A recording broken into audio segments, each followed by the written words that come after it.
never slow up, no I don't take shit. I got no love for the fakeness. If you wanna play tough and wanna hate this, I'll always show up.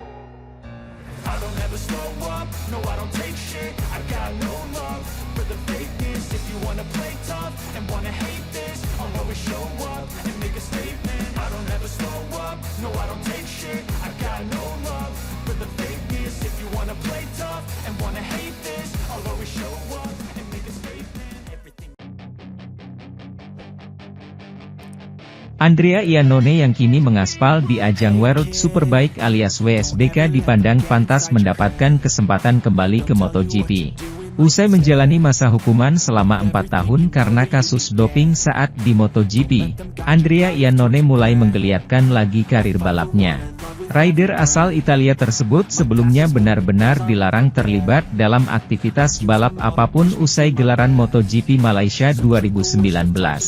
Banding yang dilakukan setengah hati membuat Iannone kian berada dalam situasi yang sulit, di mana masa hukumannya ditambah menjadi 4 tahun.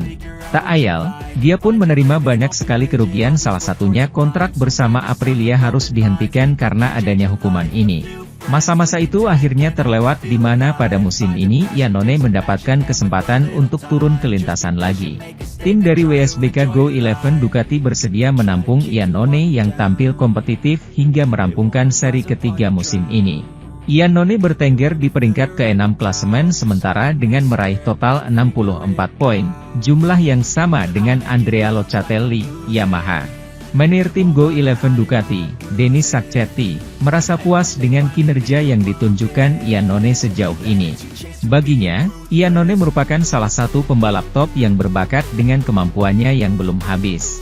Saya pikir dia adalah pembalap top, ucap Denis Sacchetti. Rider berusia 34 tahun tersebut berpeluang besar untuk tetap bertahan di WSBK atau bahkan kembali memanaskan persaingan MotoGP. Iannone benar-benar bertalenta dan saya pikir dia pantas untuk bertahan di WSBK dengan paket motor resmi dan pantas juga di MotoGP, ucap Sacchetti. Saya pikir dia bisa juga memiliki opsi di MotoGP. Saya pikir saat ini dia harus memutuskan apa yang dia inginkan untuk karirnya. Ada opsi untuk bertahan di tim, kontrak semusim dengan opsi untuk tahun kedua, imbuhnya. Iannone sendiri baru memutuskan masa depannya usai menjalani seri WSBK Emilia-Romagna di sirkuit Misano, Italia. Setiap hari, kami memiliki sesuatu yang baru karena setiap hari berubah, ucap Iannone menjelaskan. Sementara itu, pembalap LCR Honda, Johann Zarco, kembali mengungkapkan keluh kesahnya setelah berakhirnya seri balap ke-7 MotoGP Italia 2024. Lagi-lagi para pembalap Honda cuma bisa mengekor rival-rival mereka dengan berada di urutan paling belakang.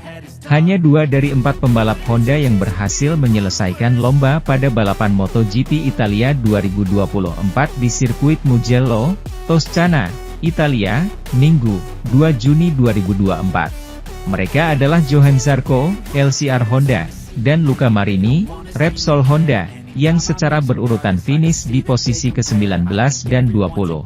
Itu pun, Zarco dan Marini hanya finish lebih baik daripada satu orang dan bukan pembalap reguler tetapi penguji yaitu Lorenzo Savadori dari Aprilia. Dengan demikian, harapan untuk bisa bersaing dalam posisi 10 besar masih sangat jauh untuk diraih bagi para pembalap motor Honda RC213V. Pada MotoGP Italia, Zarco dan Marini finish dengan gap 15 detik lebih dari pembalap di urutan ke-10 yaitu Brad Binder, Red Bull KTM. Jika di rata-rata ada lebih dari 0,5 detik yang harus dipangkas setiap lapnya oleh para pembalap Honda untuk bisa bersaing di sana. Sulit untuk melihat bahwa lawan ada di depan Anda, tetapi Anda tidak bisa mengimbangi mereka untuk mendapatkan setidaknya 1 poin. Kami harus berjuang keras dengan motornya untuk bisa mengimbangi yang lain, ujar pemenang lomba bersama Ducati itu. Zarco tampak cukup pasrah ketika berbicara program pengembangan motor Honda. Menurutnya, pembalap membutuhkan perubahan besar dari pabrikan asal Osaka, Jepang. Adapun sekarang, belum ada peningkatan signifikan yang terlihat, kendati sempat muncul harapan saat tes pramusim karena motor yang mengalami perombakan. Zarco, yang dikontrak selama 2 musim, menerimanya. Saya menerima bahwa kami harus mengambil langkah kecil terlebih dahulu untuk bisa kembali memperebutkan poin, ujar Zarco. Di Mugello, Dovi tidak hanya senang dengan kehadirannya, tetapi juga dengan berita yang sangat menggembirakan. Dovizioso, yang menjalani musim terakhirnya di MotoGP pada tahun 2022 bersama pelanggan Yamaha, berbicara di Tuscany tentang kemungkinan kembalinya kepada MotoGP. Kami tidak berbicara tentang peran ahli bagi media ini tentang kembalinya ke setang prototipe MotoGP. Pebalap asal Italia itu mengkonfirmasi pembicaraan tentang comeback. Saya tidak punya rencana pasti, tapi selalu menyenangkan ketika pabrikan menelepon Anda untuk membicarakan masa depan. Ketika saya memutuskan untuk mengundurkan diri, saya belum siap untuk melanjutkan apa yang saya lakukan saat itu. Saya perlu istirahat. Pemenang 15 kali di kelas utama ini lebih lanjut menekankan, tetapi saya selalu membiarkan pintu terbuka karena saya belum terlalu tua. Mereka tahu kemampuan saya dan itu juga dapat membantu mengembangkan motor balap. Saat ini masih terlalu dini, tapi pintunya terbuka.